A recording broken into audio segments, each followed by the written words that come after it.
According to CBS News, 50-year-old stay-at-home husband David Tronis desperately wanted to appear on reality television. In late April of 2018, he managed to secure himself a spot on the show Zombie House Flipping, where he would be featured renovating his newly bought house with his then-wife, 39-year-old financial consultant Shanti Cooper. The only problem was that Shanti wasn't nearly as interested in being on TV, so she refused to sign off on the program, which resulted in David beating and then strangling her to death in the early hours of the following morning. He called 911 roughly 12 hours later at 3:51 p.m. Hello? She stopped breathing and trying to do CPR. I can't. Okay, listen to me. Can you tell me what your address is? Police and paramedics soon arrived at the residence where they were met with a hysterical David performing CPR on Shanti in the living room. His immediate explanation was that he found her lying unconscious in a partially filled bathtub, bleeding from the nose and mouth. He was then taken to the police station as a witness, where they swapped out his blood-stained clothing for a custody suit. He was also given a water, a blanket, and a box of tissues, then taken to room 6, where he was reassured that someone would be right with him to answer his questions, which wasn't entirely true. He was left in there by himself for 4 hours and 9 minutes before he knocked on the door to use the bathroom. Yes, sir. I'm sorry to bother you. May I go to the bathroom? Yeah, absolutely. Thank you. It wouldn't take a genius to recognize that David's behavior is already suspicious. Ask yourself if you'd be acting like this in the scenario he's claiming to be in. You find your significant other unresponsive in a bathtub. Then police leave you in a cold room for 4 hours without telling you anything. You might just ask someone, what the hell is going on? Or what the status of your wife is, and you probably wouldn't be all that polite and apologetic for just trying to use the bathroom. He returns from the bathroom and sits there for another 3 minutes. The detectives will now enter the room to commence the interrogation. The time is 9:08 p.m. Sir, Hey. I'm Detective Sprague.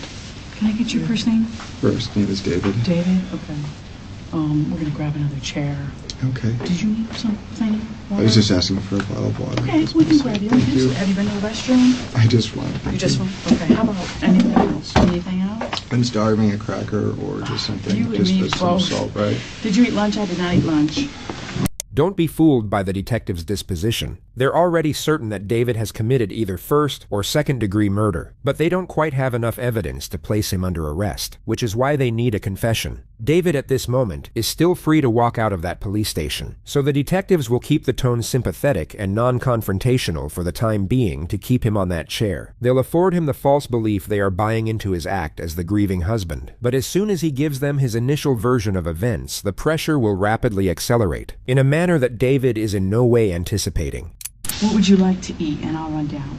Just something simple. Just saltines or peanut butter crackers. Or Anything something. like that? Okay, Yeah. that's not a problem. We'll be right back. Here's your water, buddy. Thank you. I appreciate it. I can take that one. Yes.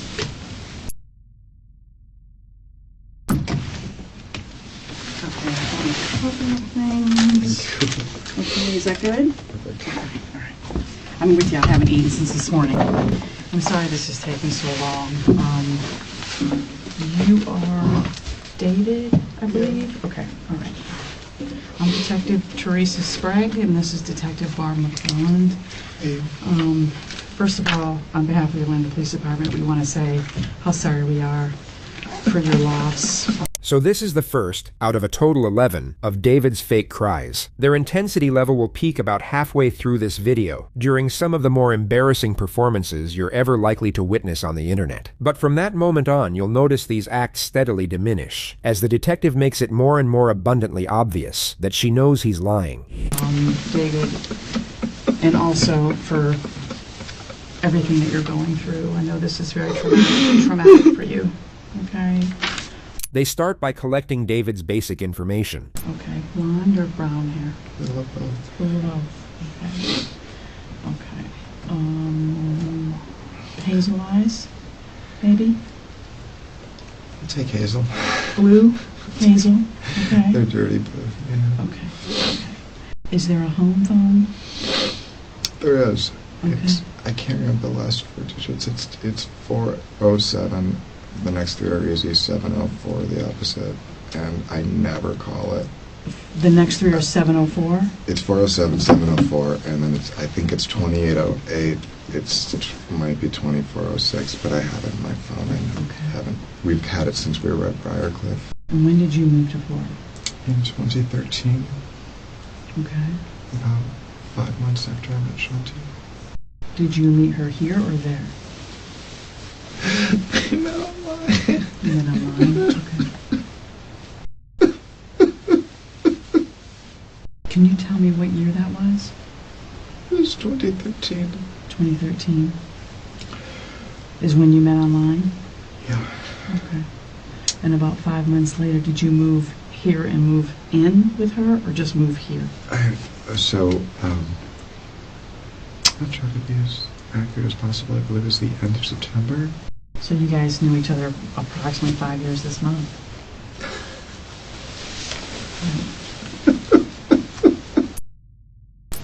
I'd never been more in love. We were so happy. Okay. If you don't, I know you've probably never been through anything like this in your life, okay? And I'm going to help you get through it. So if you have questions, you want to stop me, please do so, okay? But I do need you to understand your rights before we ask you about anything that happened in that home today, okay? All right. You have the right to remain silent. Do you understand that? I'm sorry? Yes. Sorry. Yes. Okay. Anything you say may be used against you in court. Do you understand that? Yes. Would you raise your right hand for me, please? Do you solemnly swear or affirm that the testimony you shall give in this case shall be the truth, the whole truth, and nothing but the truth? Absolutely. Absolutely? Okay. All right. So I need you to we're going to continue kind of down this path about how you all met. I know you met on Match.com, and about 5 months of, what would it be, telephone, text, and... We just started every other weekend.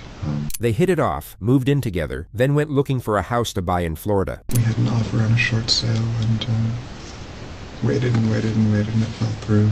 And then we closed on the house on Copeland in April of 2015. So you guys own the house free and clear. Is your name only on it, or was it both of yours? When we bought the house, we weren't married, and so we put it in a trust, and we just completed the trust paperwork. He put the house in his and his mother's names while leaving his wife out of it for, quote, planning and financial reasons. He asserts the decision was mutual, but whether Shanti actually knew about this or not is unclear. And so once you moved to Florida, you've been living together the whole time, just home to home, just first with the folks, then Briarcliff, and then this residence. But you've been together the whole time. Have you ever broken up? We had a couple fights, I think when we were living at Briarcliff. Okay. We spent a few nights apart.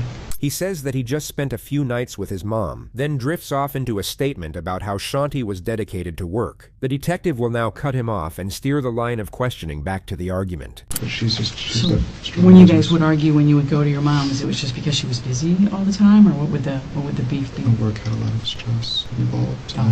and she would sometimes. We always agreed, later that she was just overworked and tired, and So she'd get a little snippy or short or yell, scream, what?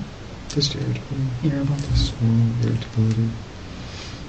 And sometimes it just, that's not really, I don't really do that. It's not really, I'm just going to stand there. So I just, I would just say, why don't we take a break, or just let it, a little cool down period, and every time we did it, we came back. I think we only did it twice, but we were stronger. Okay. And has that happened since you moved where you are now? Because now we've got the added stress of the renovation? No, we love it. We love the...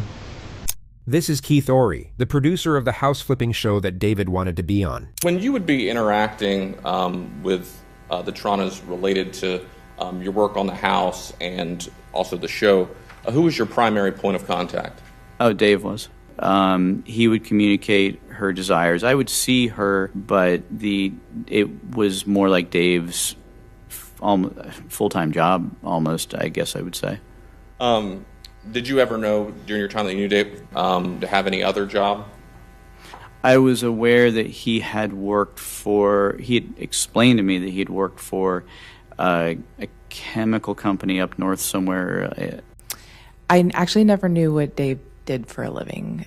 When my husband had asked him, he said he was into sales, but I don't really know what that means. David never worked in sales or at a chemical company. You're now about to see Keith explain that he insisted on having a formal sit-down with Shanti to make sure that she was fully on board. It was difficult to get them both together, but I explained ultimately that we couldn't go forward if I wasn't able to sit down with them both. Ultimately, you're able to get this sit-down scheduled. Tell the jury about that meeting. I arrived at the house to meet Dave and Shanti, and she was... by my estimation, unhappy to be there. And it was in a sort of a tense state. It was obvious that she was unhappy with something, and she was only there as long as she absolutely had to be, and then left. This all occurred 6 days before Shanti was murdered. We love what we're doing to the house. We love the vision that we had for the house. It's totally, I mean...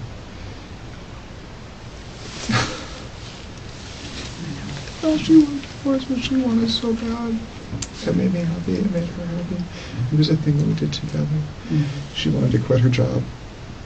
When we got the house done, or just kind of, slowly phase out of it. She thought, a couple of times that she would really need to take a break. And definitely slow down, and definitely not add a whole lot more work. She could do more if she wanted to. I'm sorry, I can't talk about it any faster. That's fine. And that's very normal. I think that's very normal. Because you're not going to process this for a really long time. So I know it feels like a really bad day. Now notice how quickly he manages to pull himself out of the depths of despair and into casually talking about his house flipping show. Keith also just, our lives are busy. I'm so sorry. I know you're asking simple questions, but Keith does a TV show, a home improvement. Keith, the guy you mentioned, Ori? Okay. It's called Zombie House Flipping. Keith asked them to be on the show. Which meant that we would get a lot of what they call trade-outs and promotional sponsorship to do. Any financial incentive to do that? Big. That's what they call trade-out. I'm sorry, that's what they call trade-outs. So they're sponsors.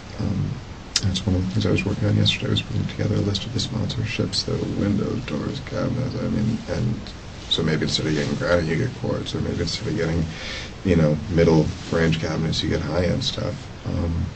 And we're also working on kind of just an amazing open concept stairway in the middle of the house that was going to go all the way up to the loft. And so they'd come in and start filming? Mm-hmm. Would they film you all or just the work? No. Yeah, it's just the house. They're the stars.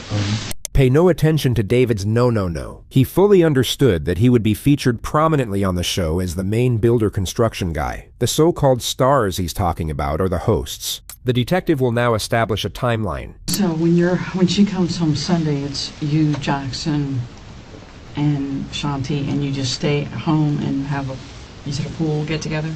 We only have them every other Sunday. It's our family day, and we do like to have an early meal, watch a movie. So,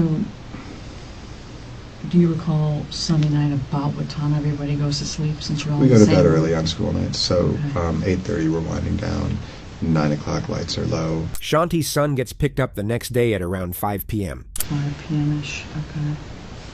All right, and then do you guys go anywhere, do anything, or you stay at home? I think we made dinner together that night. And,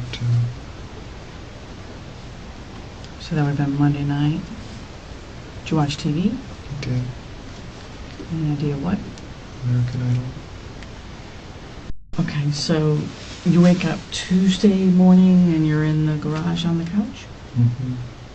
I usually wait for her to come down. She came down after 7 o'clock, probably almost 7:30. Shanti went back upstairs and David started doing chores around the house. He's now about to mention the last time he supposedly saw Shanti alive, and then break into another fake hysteric. Yet this time, he will get no reassuring feedback from the detective, and the charade will rapidly dissipate. Clean up. Just normal routine. And she came down again. That's how I saw her. She came down again, and what happened? Came down, and I've thought about it. I tried to think exactly what time it is, but I don't know exactly. I would say probably 9:15. And the reason I know that is she said she was going to the dentist, and he said he was going for a walk. He now attempts another fake cry, but gets ignored again. And Did you take the dogs for a walk? I went for a walk. By yourself? By myself. Where'd you go? I went around Lake Lucerne and went out to Orange. He comes back home and feeds the dogs. That's all that I can remember until I went upstairs to see when we were going to pick up Jackson. Okay, and what happens when you enter the home? Is anything unusual? When you enter the garage apartment? So, I could hear the water is running, but it's not running. It's not like the sound of the shower running. It's just, it's trickling out of the spout. Okay, and so you walk toward the water that you're hearing? Yeah, walking to the bathroom. Okay. Just in case you didn't catch the passive-aggressive nature of that response, here it is again without subtitles. And so you walk toward the water that you're hearing? Yeah, walking to the bathroom. Okay. Just look at David's face. Poor David really doesn't want to be getting grilled like this anymore. Keep in mind it's almost 11 p.m. He likely didn't get a whole lot of sleep the night before, and he's been acting his ass off all throughout the day. He'll at this point be exhausted, and want nothing more than to get out of that police station. But he doesn't want to challenge the detective directly, and risk losing her approval. Hence he throws out a weak little display of passive aggression to see if she'll pick up on the hint, but it of course gets ignored. She will simply continue pressing with an unsympathetic tone which will cause David to revert back to appeasement. He will then begin recounting the horrific circumstances under which he supposedly found Shanti, and as this unfolds you will see a glaring disparity in David's emotional presentation. The door's open, and what happens? What do you see? I see her laying with her head in the right-hand corner, and it's just extremely awful, and it doesn't look natural. Obviously she fell or something happened. But you did shut off the water. I did shut off the water and it drained, which tells me I could hear it draining when I pulled her out. I could hear, so I guess this is all weird, right? Because she's in there, the water's on, and it's draining. It doesn't make any, it just doesn't make any sense. And it's not on all the way, it's on how like lukewarm, so just past half. And she's face down, so the first thing you do is what, if you recall? I reached out and grabbed her. I reached out and touched her right arm. The water is rose colored, so there's blood in the water itself. Mm-hmm. I can see a spot of blood. And you pull her by her arms? So I grabbed someplace on her arm. I tried to get kind of under it a little bit. You said she seemed stiff? Yeah. Hard to move.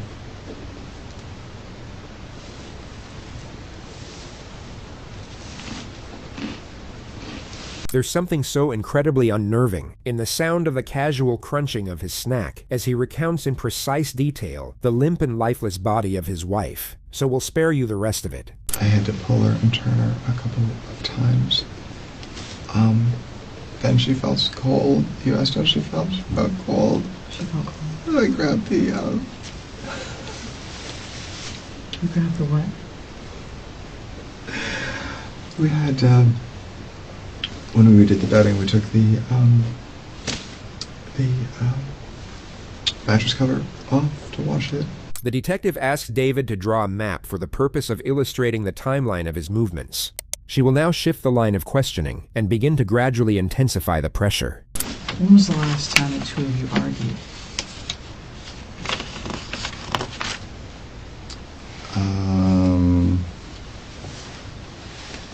very briefly on Saturday, right before we left. The argument was over the renovation. David likely admitted to this because Shanti's son was there for it. The upstairs floor was very wavy, and the point of contention probably was, do we tear all of that out and put in new structure and trusses so we have a perfectly flat floor and then a perfectly flat ceiling? But I don't think it's an argument if Shanti and I are both on the same page and we're both just in agreement and upset reasonably and justifiably upset that it's taking longer. Shanti and I aren't fighting about it. We're both upset about the same thing. Does she feel as though you don't listen to her? No, I don't think so. She knows I listen. Has any fight ever turned physical between the two of you? No. Okay. Has she ever hurt you, hit you, struck you, threw anything at you? No. No. Have you ever harmed her physically? No. David continues to pretend that he doesn't notice the accusatory nature of the questioning, so the detective will now intensify the pressure to a significant degree. She seems to shed. Her injuries to me, David, seem really significant. More significant than from a soft tissue fall. More significant than from me tripping and falling and hitting my head and being knocked unconscious. She elaborates on the inconsistencies while David just sits there and nods. The issue I'm having with it is I absolutely think that she was deceased before you left to go to the park. She repeats what she said a few more times, while David just keeps doing what he's doing. Okay, so I think that you've told us a significant amount of information. You've been very cooperative. But I also think that you've left some stuff out. And I think you've left some stuff out that is maybe something got out of hand, maybe you didn't mean for it to happen, maybe you got upset, but there's something that happened between the two of you before you left that house. Because she was deceased, or on her way to being deceased, before you left that house. Now, if there's an explanation, I want to hear it. I told you everything. Yeah, but you've left out something, David, because this woman has significant injuries. Okay, this is not from a fall. Did you harm Shanti in any way? Absolutely not. Did you choke her? Absolutely not. Did you strangle her? Without question, no. Did you beat her? No. Did you hit her with anything? Absolutely not. Okay. Do you have injuries? I do not. I do have some scratches from the bromeliads and from the bougainvillea. Okay. I do trim them myself. Aside from the scratches from his plants, David had no injuries that could indicate a struggle. But this might explain why. You noticed a single earring on the nightstand? A single what? A single diamond earring on the nightstand. Yes. Yeah, what was the significance of that?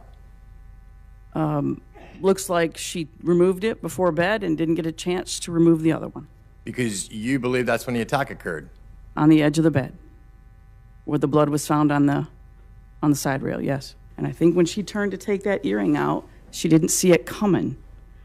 Would you mind, just for me to be able to say David is a perfect gentleman and is in the clear and did not harm his wife, would you mind taking a polygraph and proving that to us? Absolutely. Okay. Would that be a possibility? Yeah. Okay. All right. The detective asks David if he wants another water, to which he says, sure. So she brings him a water and tells him they'll be right back with a polygraph machine. But instead of coming right back, they leave him in there for just over 2 hours, during which time they decide not to proceed with the polygraph, but simply ramp up the confrontation.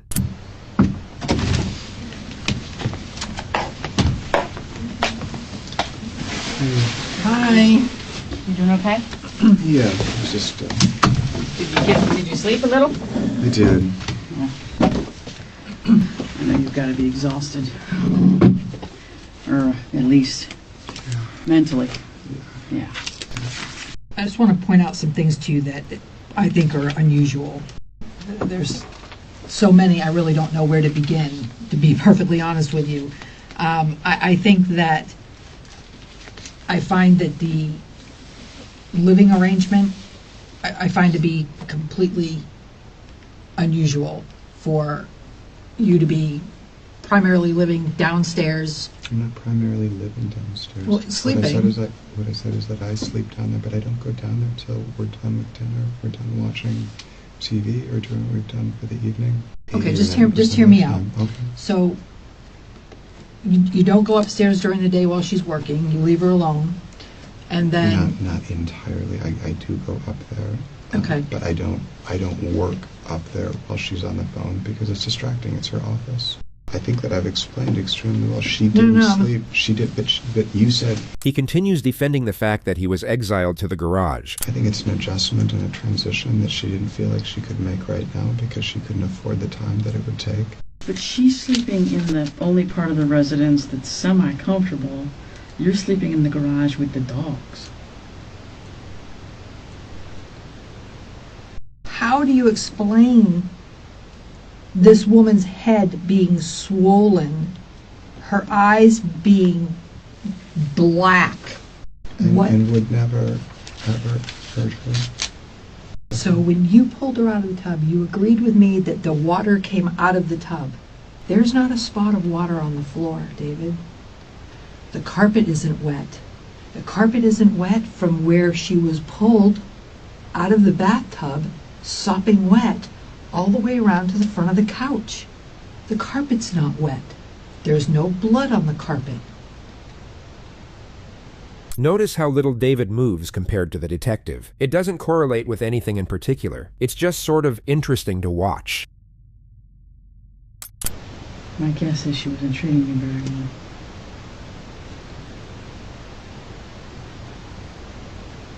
And there's only so much anyone can take before they snap.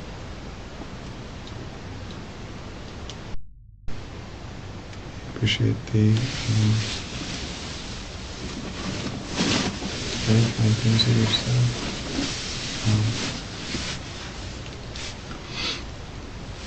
I'm missing what you're saying because of your suit that you're moving, but I'm kind of missing it. It's really loud, but I missed what you said because you're talking so loud. I'm sorry, it's falling out. I appreciate the things that you've said and the genuine consideration and thoughtfulness behind it. David, you killed this woman. I cooperated so I could give you all the information and all. You cooperated because you thought that your language would overwhelm us, and you thought you could pull the wool over our eyes. I don't think there was any effort to do that. All of this, all these tangents, all this flowery, fancy language, answers to questions all the that you details. asked, to questions that you asked. You know, you fake cried for about 7 or 8 hours today. Not one tear came out of your eyes. Not one. Not one. Not on scene with the officers. Not in this room. You have fake cried over this woman's death since we made contact with you for hours. And every single time you fake cried, we wrote it down. Not one tear came out of your eyes. Not one. Nope. Okay? We've been extremely patient with you for a very long time. I am losing my patience at this point because there is not a lick of remorse for what you did to this woman. Not even a little bit. You're staring at a woman you're telling us you're in love with, and you've done nothing the whole time but close your eyes, huddle up, and protect your own ass. So we're just going to prove you're full of shit and solve this case. And I'm glad you think that's funny. I'm glad you think that's funny. The investigators would exit the room shortly after this moment, at 4:56 a.m. David would then sit there for a little over 2 hours before finally asking to go home. But before being driven back by one of the officers, they asked him if they could take his photograph. He cheerfully obliged. Judging by his expression, he may have thought he had just gotten away with murder, but a grand jury indicted him 4 months later, and he was arrested at his mother's house. When he was told he was facing life imprisonment, and that the evidence against him was overwhelming, he started acting crazy, and went for the insanity defense. He was then sent to a maximum security psych unit, where he spent 5 years before a judge ruled him competent to stand trial. This is what he looked like on the day he was transferred back to jail. His trial began on October 12th and lasted 6 days. He maintained his plea of not guilty, with his official defense being that he was out of the house walking the dogs while an unknown intruder broke in and murdered Shanti. You heard about the sleeping arrangement. You heard how the defendant was sleeping in the garage with the dogs while Shanti was staying in the essential, one-bedroom apartment separate and apart from him. And this had been going on, for over a year. This was an intentional killing. A random stranger that comes into a house isn't going to, take the time that it takes to strangle a person, to move them to a tub. Not take anything? Doesn't make any sense. Leave no sign behind, no fingerprints, no DNA? That doesn't make any sense. You have the severe beating of Shanti. You have the injuries to both sides of her face. You have the fractured skull, the swollen shut eye, the damaged eye on the other side, that you saw the, intense bruising and bleeding in both sides of her mouth. This was a beating. So at some point in that beating, the defendant, and you can infer this from the facts, intended to cause the death. And he did it with a premeditated design. We ask that you convict him of first-degree murder. Thank you. The defense mainly tries to evoke empathy for the defendant, but it ends up just roasting the fake crazy out of him. Shanti's the only source of the income. She's the breadwinner. He does nothing other than take care of the pool and the dogs. It's about circumstantial evidence, pure supposition, all steered by Teresa Sprague, who prejudged this case based upon a phone call received from her from an officer at the scene about these crocodile tears. This is just a hunch, ladies and gentlemen. A hunch. If you hear horses, if you hear hooves, think horses, not zebras, sort of thing. Because that's the point. You don't get to fit a square peg in a round hole because it's convenient. And that's what happened here. With the rush to judgment, with the confirmational bias, those two detectives went into a room with David Tronis and worked him over. He sat there for 16 hours, bared his soul to them, literally and figuratively, told them what he knew, told them what he saw. The government's the one spinning here. The government's the one taking the insignificant and stacking them into a pyramid, and I'm confident that after carefully deliberating, that you'll come back and return the only just verdict in this case, and that's a verdict of not guilty. Thank you. Verdict reads, we, the jury, find the defendant guilty of first-degree murder as charged in the indictment. So it says we all, dated at Orange County, Florida, on the 18th day of October, 2023, signed by the foreperson. In the midst of this tragedy, Shanti's impact as a mother was shown through her son, Jackson. His victim impact statement was both heartrending and dignified. My family and I have been waiting for about 5 years for justice. I miss her so much.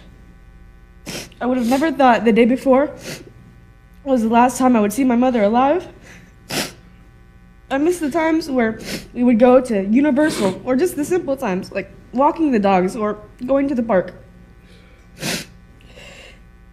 She was the best mom I could ever ask for.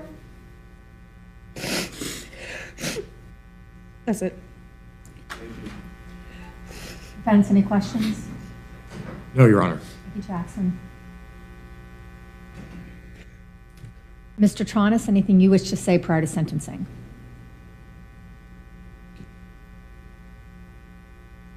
I think you just said no, is that right? Then in this case, the court will adjudicate you guilty, will sentence you to life imprisonment. Luck to you, sir. And the court will be in recess. This is his latest mugshot. He is currently being housed at the Graceville Correctional Facility in maximum security, where he is expected to remain.